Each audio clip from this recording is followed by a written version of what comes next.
But सब 30% जुर्माना कर दिया गया। मेरे ख्याल ये सही है, मेरिट पे ही है, होना चाहिए। देखिए जिस तरह की परफॉर्मेंस थी, ये चीज़ें तो पहले से प्री डिफाइंड होती हैं रूल्स के अंदर कि अगर आप फलां चीज़ पे लेट हैं, इतना लेट हैं तो ये जुर्माना है, इतना लेट हैं तो ये जुर्माना है। अगर आपने ये वाली चीज़ कर दी है, अगर वो ऑब्वियसली जो आईसीसी के लॉज हैं उसके अंदर आती है तो उस हिसाब से आपको सज़ा भी मिलती है, जुर्माने भी होते हैं। और इसमें फिर कोई ऐसी चीज़ नहीं है कि कोई एक स्पेशल केस बना। इट इज़ गिवन कि अगर आप ये स्टेज पे होंगे तो ये जुर्माना है, इस पे होंगे तो वो सबको पता है। हमने 4 फास्ट बॉलर खिलाए थे तो उसमें बहुत ज़्यादा चांसेस ये थे कि आपका ओवर रेट स्लो होगा, क्योंकि आपकी जो टाइम मैनेजमेंट है फास्ट बॉलर्स की वो नहीं है। और इस अच्छा आईसीसी के भी रूल्स कमाल है, वो गर्मी के भी वही हैं टाइमिंग्स और सर्दी के भी वही हैं टाइमिंग्स। तो अगर आप इतनी एक्सट्रीम हीट में खेल रहे हैं या आप इंग्लैंड जैसी कूल जगह पे खेल रहे हैं या विंटर्स में खेल रहे हैं तो ज़मीन आसमान का फ़र्क होता है बॉलर्स की कंडीशंस में।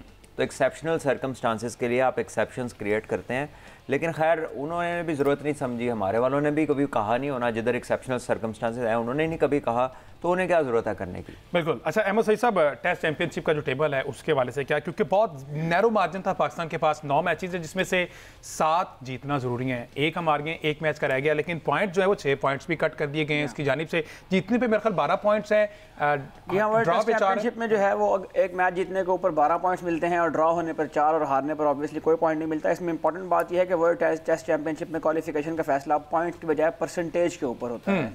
उसमें रीज़न ये है कि कुछ कंट्रीज़ जो हैं वो ज़्यादा टेस्ट मैच खेलती हैं, कुछ कंट्रीज़ जो हैं वो कम टेस्ट मैच खेलती हैं, तो इसको बैलेंस आउट करने के लिए आप इससे जो है वो परसेंटेज का फॉर्मूला निकाला गया। इस वक्त परसेंटेज के मुताबिक 68% इंडिया के हैं और इंडिया के पॉइंट्स जो हैं वो ऑस्ट्रेलिया से कम है, लेकिन चूंकि इंडिया की परसेंटेज ज़्यादा है तो इंडिया की टीम जो है वो इस वक्त टेस्ट चैंपियनशिप के टॉप पे है। पाकिस्तान की टीम बांग्लादेश से हारने के बाद अब 8वें नंबर पर आ चुकी है और अब पाकिस्तान की टीम सिर्फ वेस्ट इंडीज़ से ऊपर है इस टेबल के अंदर। इसमें दिलचस्प बात यह है कि बांग्लादेश की टीम पाकिस्तान को हराने के बाद जॉइंट 5th पोजीशन पर आ गई है और अगर बांग्लादेश 1 या 2 अपसेट और कर देता है आने वाले टेस्ट मैचेस के अंदर तो बांग्लादेश को भी कंसीडर किया जा सकता है कि वो भी हो सकता है कि बिल्कुल ही आउट ऑफ द बॉक्स इस फाइनल के लिए क्वालिफाई कर जाए। अच्छा, शकीबुल हसन वाले मामले पर भी हम बात करेंगे, लेकिन यहाँ पर भट्ट साहब chairman Pakistan cricket board Mohsin Naqvi की बात करना बड़ा ज़रूरी है। उन्होंने कल भी एक प्रेस कॉन्फ्रेंस की है जो कि तकरीबन 5-6 बजे उन्होंने एक टाइम दे दिया गया था, उस पर भी जो बातें की, लेकिन मैच हारने के बाद उन्होंने जो स्टेटमेंट दिया ना मैं आपको बताता हूँ।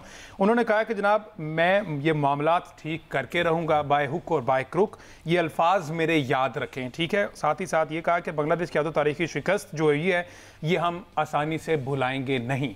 साथ ही साथ ये भी आपने ज़हन में रखना है कि उन्होंने उन्हें मुबारकबाद भी दी है कि जनाब बहुत अच्छी क्रिकेट आपने पेश की है और जो हमें घर में आके धुलाई की है इस वाले से आपको क्रेडिट जाता है। तो ये तो काफ़ी ज़्यादा कंसर्न दिखाई दे रहे हैं चेयरमैन साहब, समझते हैं? मैं आपको एक वाक़या सुनाता हूँ छोटा सा। मैं अभी पाकिस्तान खेला नहीं था और बस नॉकिंग ऑन द डोर वाला हिसाब था, तो मुझे याद है NCA में हम ट्रेनिंग करके निकले तो उसके साथ ही डॉक्टर साहब का रूम था, डॉक्टर सोहेल PCB के जो चीफ मेडिकल ऑफिसर थे उनका रूम था। तो मैं उधर सलाम किया, उधर सुल्तान राना साहब सिलेक्टर बैठे थे, 1-2 और सिलेक्टर्स बैठे थे। तो जैसे ही मैं जिम से निकला तो मैंने सीज़न में काफ़ी रन्स किए हुए थे, तो राना साहब ने सिलेक्टर्स को कहा कि यार आप यंगस्टर्स की तरफ देखें, उस वक्त भी ना कोई यही तब्दीली वाली चीज़ चल रही थी कि और प्लेयर्स यंग लेकर आएँ, मैचेस जो है ना उसमें चांस मिलना चाहिए, तो या आप पुराने प्लेयरों को निकाले, और इस तरह की उन्होंने कोई बात की।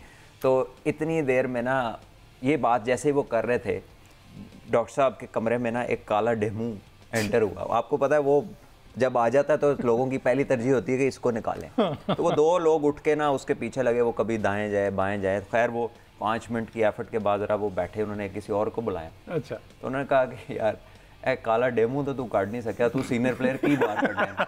तो ये जो बात है ना कि जी मैं यूं कर दूंगा तो ये हो जाएगा, ओ भैया दीवार पे लिखा हुआ है कौन लोग हैं जो नालायक हैं, दीवार पे लिखा हुआ है कौन लोग हैं जो कब से बैठे हैं और किसी जोगे नहीं है, ना कोई काम ऐसा वो कर रहे हैं जिससे पाकिस्तान क्रिकेट का अपवर्ड ट्रेंड तो दूर की बात है, आप की जो फॉल है वही रुक जाए। The way you are falling वो उसे कहीं पर थम भी नहीं रही है वो, तो कौन रोक रहा है आपको? Either you don't know or you don't want to do it, ठीक है। रुकावट क्या है? आप तो बॉस हैं और हाली ये बोर्ड के बॉस नहीं है, उससे बड़ी पोस्ट के भी बॉस हैं, और आप जिस स्पीड से आपने एज चीफ मिनिस्टर बड़े अच्छे काम भी किए हैं, इधर क्या रोक रहा है आपको? मतलब बाहर जिन्होंने नहीं दसदा उन्हें भी पता है कि क्या खराबी है। अब मेरिट पे काम पे ले आए ना, कॉम्पिटेंट लोगों को लगाएं कि सारे यस मैन और सारे वो सियासी लोग और जो भर्तियां उधर हुई हैं पहले की, आपसे पहले के लोग हैं वो इधर। और जहां तक मुझे पता है, जो बातें मैं सुनता हूं कुछ लोगों से, आपको भी पता है कि वो लोग कौन है। तो कब, कौन रोक रहा है, कब होगा ये, मतलब आप कैसे करें? उनके होते हुए तो नहीं कर सकते। ये तो बात आप लिख के रख लें कि उनके होते हुए कुछ नहीं हो सकता। वो जो टीम है पीछे रखी, जी जी जी, उनके होते हुए कुछ भी नहीं हो सकता। ये प्रोग्राम रिकॉर्ड कर लें, वैसे तो पिछला भी 3 साल का देख लें, ठीक है, ये भी याद रखिएगा। इन्होंने होते हुए कुछ नहीं जो होना। एक चीज मैं अगर इसमें ऐड कर दूं, देखें इसमें एक फैक्टर, मैं जो स्पोर्ट्स जर्नलिस्ट हूँ, मैंने कल टीवी के ऊपर एक लाइन चलते हुए देखी है कि पाकिस्तानी क्रिकेट टीम जो है ना वो तबाही के दहाने पर है। अभी भी मेरा ख्याल है कि अपने ज़मीर की आवाज़ सुने, थोड़ी सी मजीद आप इसको अपग्रेड करें और ये लिखें कि पाकिस्तानी क्रिकेट तबाह हो चुकी है। बिल्कुल 2024 में आप ऑस्ट्रेलिया से पहला टेस्ट मैच आ रहे तो आपने कहा था कि हम पहले यहाँ पे कौन सा जीते हैं जो अब जीत जाएंगे हम। उसके बाद न्यूजीलैंड की टीम यहाँ पर आई, वो न्यूजीलैंड की ऐसी टीम थी जिससे मतलब माजी में जो हमारे लेजेंड्स रहे हैं ना वो इस तरह की टीमों से खेलने से इनकार कर चुके हैं। वो उस लेवल की टीम थी, आपने उनके अगेंस्ट फुल स्ट्रेंथ साइड उतारी और आपने ड्रॉ किया वहाँ पे। आप आयरलैंड गए, आप आयरलैंड से हारे, उसके बाद आप वर्ल्ड कप खेलने गए, वहाँ पे आप अमेरिका से हारे, और अमेरिका से हारने के बाद आप इंडिया से 120 रन जो है वो आपसे नहीं हुए। उसके बाद आपने कनाडा और आयरलैंड की टीमों को हरा के जो है वो सेलिब्रेशनें की, और उसके बाद जो है अब आके आप बांग्लादेश की टीम से हारे हैं। तो इस साल में आप जीते किससे हैं? और अभी भी दहाने पर है, और आप अभी भी तबाही के दहाने पर हैं। अल्लाह के बंदो, आप तबाही के गड्ढे में हैं। वेस्ट इंडीज देखें आगे आ रहा है। बड़ा फर्क है, लोगों को ना अपनी चीजें नजर आनी शुरू होती है, आपकी जो सिक्स सेंस है वो काम करती है। शंटो को बाजिद खान इंटरव्यू कर रहे थे कल मैच जीतने के बाद परसों, और उन्होंने उन्हें कहा कि ये एक मैसिव विक्ट्री है, ये हिस्ट्री क्रिएट किया है। उसने कहा यस, बट दिस टाइम, इस बार हमें पता था कि हम जीत सकते हैं। So this is what people are thinking of you. और अब भी आप कह रहे हैं कि आप दहाने पर हैं। आप जब ऑस्ट्रेलिया गए थे ना, ये ऑस्ट्रेलिया, ये इररेलेवेंट है कहना कि पहले वाली टीमें, पहले हमारी बड़ी टीम थी, लेकिन ऑस्ट्रेलिया की टीम हिस्टोरिक टीम थी, यानी कि ऑस्ट्रेलिया की ग्रेटेस्ट एवर साइड थी। अब भी तो ऑस्ट्रेलिया हाफ वो साइड नहीं है जो वो पॉन्टिंग के जमाने में थी या क्लार्क के जमाने में भी थी। तो अब की ऑस्ट्रेलिया से हारना इज नॉट लाइक दैट। भाई वेस्ट इंडीज ने टेस्ट जीत लिया उधर, बिल्कुल ऐसे ही। वेस्ट इंडीज ने टेस्ट जीता, इंडिया ने उन्हें 2 सीरीज हरा दी हैं। आप कह रहे हैं कि पहले कौन सी माइंडसेट सर, तो ये जो पुअर माइंडसेट है ना, ये जो घर से नकम्मापन कुछ लोगों में कूट कूट के भरा हुआ, और वो इस तरह की बातें प्रोपोगेट कराते हैं, और माजरत के साथ वो जिन लोगों से करवाते हैं वो भी मतलब वक्त गुजर गया, उनकी यही बातें आज तक ठीक नहीं हुई। तो ये इस तरह नहीं होगा। जो टीम में ये एक यंग कैप्टन है Shanto, and look at what he said, उसने कहा इस दफा हमें पता था कि हम जीत जाएंगे, जीत सकते हैं हम। तो आप कब इस तरह का कोई विजन लेकर आएंगे? हमारे कप्तान की इंग्लिश अच्छी है। पाकिस्तान से कभी नहीं हारे, तो उन्होंने कहा कि वो रिकॉर्ड है, माजी का रिकॉर्ड है। एग्जैक्टली।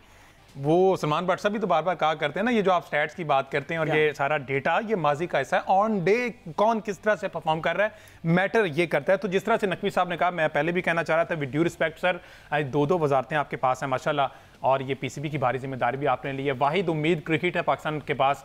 जो सियासी हालात हैं सर, वो आपको ऑलरेडी पता है, हमसे बेहतर पता है कि वहाँ पर किस तरह से पाकिस्तानी अवाम जो है वो ये तमाम चीज़ें फेस करें। तो वाहिद क्रिकेट की उम्मीद जो है शायकीन से ना छीनी जाए। बिल्कुल सर के करीबी एडवाइजर जो उनके नहायत करीब है, उन्हें वो भी बता चुके हैं कि ये 4-5 को ये इनसे जान छुड़ाओ, सर को बता चुके हैं। हाँ जी, और सर ने भी किसी को ये कहा है कि ये बंदों से बच के रहना, किसी को एडवाइस किया था। उन्होंने काटते क्यों नहीं निकालते क्यों नहीं आप उनको? सर कुछ तगड़ी सिफारिशें चलती हैं पीसीबी में। जिसकी मर्जी सिफारिश, आप देखें तो सही कि उसका इंपैक्ट क्या आ रहा है पाकिस्तान क्रिकेट पे।